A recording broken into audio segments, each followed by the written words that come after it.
déjeme para recibir a nuestro siguiente amigo en estas mesas de diálogo, preparar precisamente lo que, eh, lo que giró la ministra presidenta de la Suprema Corte de Justicia de la Nación y presidenta también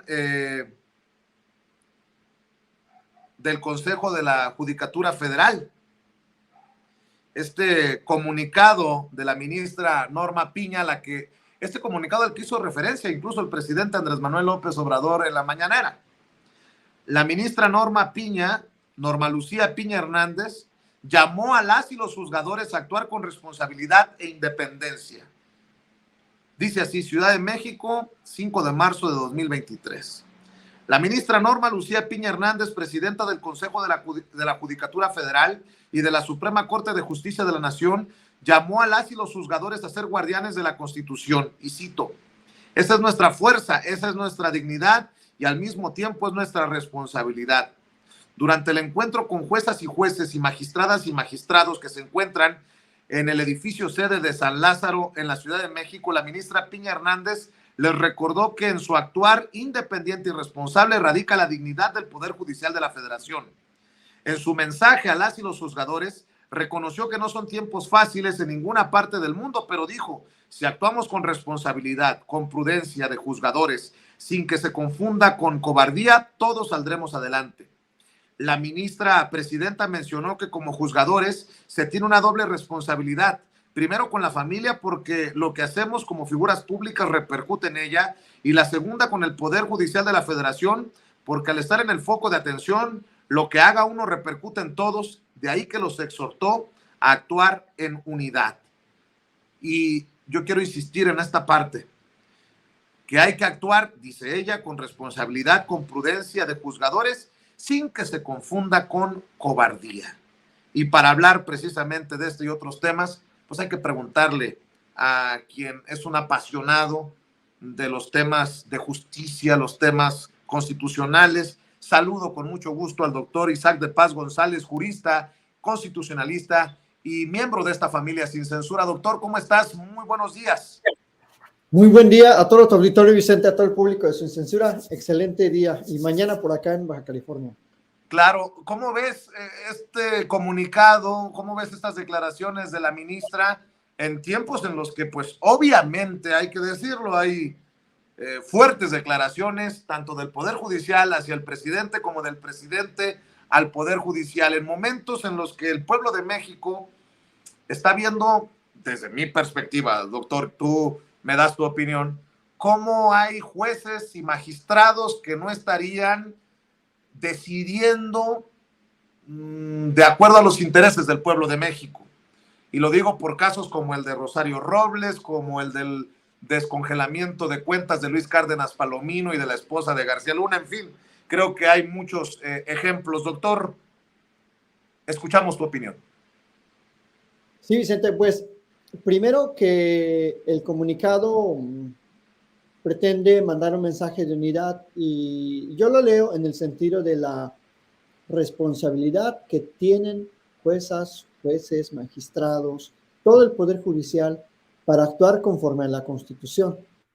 Esto quiere decir que deberíamos poner todos quienes tenemos una función pública, primero los intereses de la sociedad en México, porque la Constitución precisamente es un bloque de valores sociales. En ese sentido, el comunicado puede interpretarse también no tanto como una confrontación o un llamado a desvirtuar lo que diga o las leyes que haga el presidente, sino como una verdadera expresar las razones verdaderas y constitucionales cuando se resuelven asuntos que no tienen un impacto solamente individual, como los casos que mencionas. O sea, el caso Rosario Robles, el congelamiento de cuentas de Cárdenas Palomino, de la esposa de García Luna, no solo son delitos en los que el Estado actúa en contra de una persona, sino que detrás de ello hay intereses colectivos, hay patrimonio público y los jueces tendrían que estar resolviendo esos asuntos teniendo en cuenta el interés superior de la población, el patrimonio del pueblo, el dinero público que hay inmerso en esos desvíos de recursos. Por esa razón, sí debemos ser muy críticos, muy objetivos al señalar a este tipo de decisiones erróneas, equivocadas, que confunden los términos, que quizás por darle una interpretación muy individualista a las normas, pues generan un detrimento en los intereses populares, en el patrimonio público, sobre todo, ¿no? La estafa maestra no fue un asunto de un raterillo que se llevó 20 pesos o un pan o que se robó un carro. O sea, estamos hablando de 7,800 millones alrededor, que es lo que se ha documentado. Entonces, yo creo que sí debemos ser muy críticos con la judicatura para que cuando tenga asuntos en donde se ven inmersos intereses de la nación, pues actúe de conformidad con esos intereses y tenga esa altura de miras constitucional que se requiere para ese tipo de problemas. No son problemas sencillos, pero por eso mismo son funcionarios muy preparados, muy bien pagados, son los mejores pagados de este país, como para que no salgan con esas pifias jurídicas, con esas pifias jurisdiccionales que dan un mensaje muy negativo, dan un mensaje de pesimismo hacia la judicatura y como un poco como dice la ministra, lo que hace uno repercute en ese mal sabor de boca que dejan esas resoluciones, Vicente. Entonces, yo creo que sí, también puede ser interpretado el comunicado como una llamada de atención a los jueces de actuar con prudencia y con responsabilidad constitucional. Yo no lo quisiera interpretar tanto en el sentido de que es una confrontación o un llamado a derribar el plan B, porque eso ni le corresponde a los jueces ordinarios del Poder Judicial de la Federación y esa reforma, ese análisis lo va a tener precisamente la Suprema Corte. Y ahí, pues cada ministro y cada ministra va a votar conforme a su estudio constitucional, conforme a su conciencia constitucional quiera votar. Entonces, no es que sea, desde mi punto de vista y conociendo la judicatura, un llamado a derriben todo, sino actúen con prudencia, actúen con responsabilidad constitucional, porque eso es lo que queremos, eso es lo que le demandamos. Y afortunadamente, esas resoluciones que mencionaste, Vicente, y que todos lastimosamente hemos escuchado en los medios, todavía pueden ser impugnadas, no son sentencias definitivas, no son resoluciones que ya causen estado, o sea, todavía se pueden derribar, todavía se pueden revocar en una segunda instancia, pero sí dejan un mal sabor de boca y yo creo que en ese sentido también la ministra está consciente que los errores de esos asuntos van a estar impactando muy negativamente a toda la judicatura. Eso es lo que podría mencionar, Vicente, hasta ahora. Doctor, hay una gran situación que llega a la Suprema Corte de Justicia de la Nación y también quiero escuchar tu opinión. El plan B de reforma electoral. Hay una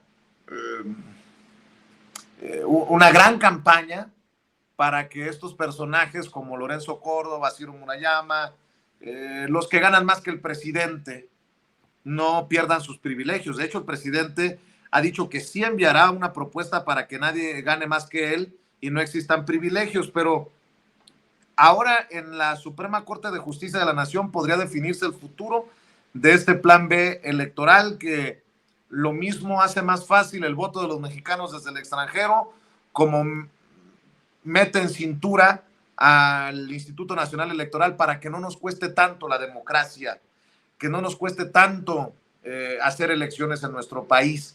¿Qué piensas de esto? Y pues, ¿hacia dónde apunta?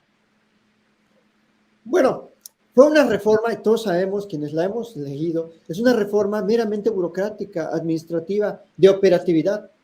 Una reforma que básicamente reorganiza ciertas funciones del INE. Ni siquiera es una reforma de fondo, no es una reforma constitucional, no es una reforma que impacte en cómo se organizan las elecciones.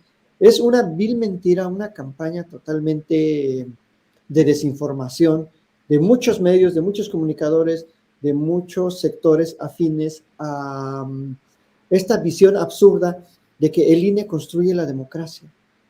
Es una mentira absoluta. O sea, la democracia es un sistema de vida que lo hacemos día a día, incluso desde las familias, en el hogar, en las escuelas, en las universidades, en el modo en el que se ejerce el poder en los ayuntamientos, en los estados, en la federación. El INE solamente es un ente burocrático que organiza los procesos electorales, pone reglas, fija fechas, registra candidatos, etcétera. No es ninguna, no tiene ninguna razón de ser este bloque de impugnaciones. Es muy lamentable que la derecha, que los partidos acudan a la Corte, presionen a la Corte para que eche abajo una supuesta reforma que trastoca el INE. Al INE y en aquel entonces al IFE se le han modificado las facultades desde siempre, desde el 2000, casi cada 3 años le modificaban algo, le añadían algo, lo reformaban, le cambiaron el nombre, y precisamente ese nombre, Instituto Nacional, tenía la intención, en el fondo, de unificar todas las elecciones, quitar a los órganos electorales de los estados que nos cuestan muchísimo dinero, nos cuestan casi la mitad del presupuesto público en México para elecciones. Tenía la intención también de unificar la jurisdicción electoral, es decir, los tribunales electorales de los estados, que también gastan muchísimo dinero, y que, como dijo el presidente, puso el ejemplo de las juntas distritales, que hay 5 vocales, que no se requieren 5, se requieren solo 3, que no están trabajando los 3 años porque, pues, claro que las elecciones son cada 3 años. Es decir, es una reforma burocrática, reorganizativa, nada más, no es otra cosa, sinceramente, pero este bloque derechista, ultraconservador, corporativo, de patrias, porque eso es lo que son, ha desplegado una campaña internacional que ahora tiene el apoyo de algunos medios internacionales y que contribuye meramente a la desinformación. Y hay gente, y lo detectaron muchas personas en la marcha, que ni siquiera sabe en qué consiste el famoso Plan B, en qué consiste la reforma legal y administrativa que se está planteando para el INE. O sea, hay gente que ni siquiera sabe, o sea, hay gente tan mal informada que dice, es que me van a quitar mi credencial de elector. Entonces, esa serie de mentiras sí tenemos que derribarlas, sí tenemos que aclarar que es una reforma meramente reorganizativa que trata de hacer más eficiente el ejercicio del presupuesto público y quitarle dinero a actividades que no merecen la pena que gaste el INE en esas actividades, como paquetería, mensajería. Bueno, tienen hasta maquillistas en el INE. Tienen hasta maquillistas. Y eso yo lo corroboré, yo lo comprobé, nadie me lo ha contado. Yo lo sé, lo vi. Entonces, todos ese tipo de gastos, ¿en qué contribuyen a la democracia? Mandar un correo electrónico es más eficiente que mandar algo por DHL, y se está gastando muchísimo dinero en esas cosas, en transporte, y el presupuesto público debe ser primordialmente para la función pública, no para los gastos operativos. O sea, tú imagínate una empresa que gaste más en gasto corriente, en sueldos, y que no tenga ganancia, pues va a quebrar. Entonces, como administradores de línea han sido muy malos. Bien, si quieren trabajar y ganar esos dinerales que ganan, pues que se vayan a la iniciativa privada, que hagan ellos sus propias empresas, sus propias fuentes de trabajo, porque en el presupuesto público debe ser racional, debe ser equitativo. No vamos a hacernos millonarios los que trabajamos en la función pública, pero ellos, como han secuestrado esta visión electorera de la democracia y como se erigen como los apóstoles de la democracia, pues piensan que tienen ese derecho a ganar esas millonadas que están ganando, y que además se van a llevar ahora como finiquitos, sueldos y fin de la relación de trabajo, que por cierto es una relación administrativa, que es un puesto de confianza que ni siquiera deberían tener derecho a lo que tienen los trabajadores ordinarios. Pero bueno, creo que eso es muy bueno que haya este espacio como el tuyo, Vicente, en el que desmontemos esas mentiras y le digamos a la mayoría de la gente que no se trata de una reforma de fondo, que no se está cambiando la manera de votar, que simplemente se están haciendo más eficientes las funciones que actualmente tiene el INE y que además la Cámara de Diputados, el Congreso, tiene todo el derecho de reorganizar cómo funcionan estos órganos. ¿Por qué? Pues porque son nuestros representantes. Si nosotros apoyamos una mayoría legislativa, tenemos derecho a decidir que esa mayoría, a su vez, modifique las reglas de juego y las reglas de operación.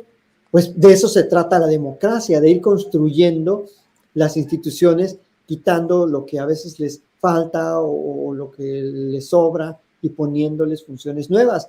De eso se trata la evolución de la administración pública. Yo no me imagino que haya instituciones de hace 60 años que sigan teniendo el mismo nombre o las mismas funciones. Eso es muy natural. Entonces, es una absoluta mentira todo esto que se está diciendo del lado del sector opositor en México sobre esta reforma, este plan B del INE. ¿En qué va a acabar? Yo creo que la Corte va a validar la mayoría, si no es que todas las propuestas del plan B. No hay manera de que eso sea contrario a la Constitución, no hay manera de que se interprete como lesivo a los principios de equidad, de imparcialidad, de justicia en las contiendas electorales, porque no tiene nada que ver con eso, la reforma, es una reforma administrativa. Entonces yo creo que la Corte va a respaldar este plan B. Aunque claro, hay mucha presión, ¿no? Ya sacó Krause, hay un Krause que no sabe nada de derecho, ni mucho menos de cuestiones constitucionales, ya hizo ahí un llamado absurdo, como siempre, demagogo, es un demagogo de primera, llamando a esta resolución histórica. Ha habido resoluciones más importantes de la Corte, verdaderamente históricas, que ha sacado la Corte y no tiene nada que ver esta resolución con algo histórico. O sea, es simplemente politiquería, como bien lo ha dicho el presidente. Querido doctor Isaac de Paz González, ¿por qué no cerramos invitando a la gente a tus redes sociales y yo agradeciéndote por este tiempo, por cumplirle a la audiencia de Sin Censura para escuchar estas opiniones con sustento y no las opiniones de los Oppenheimer a la distancia, comprometidos con la democracia y entrevistando a los mismos de siempre, como a Ciro Murayama? Doctor, ¿por qué no cerramos con la invitación?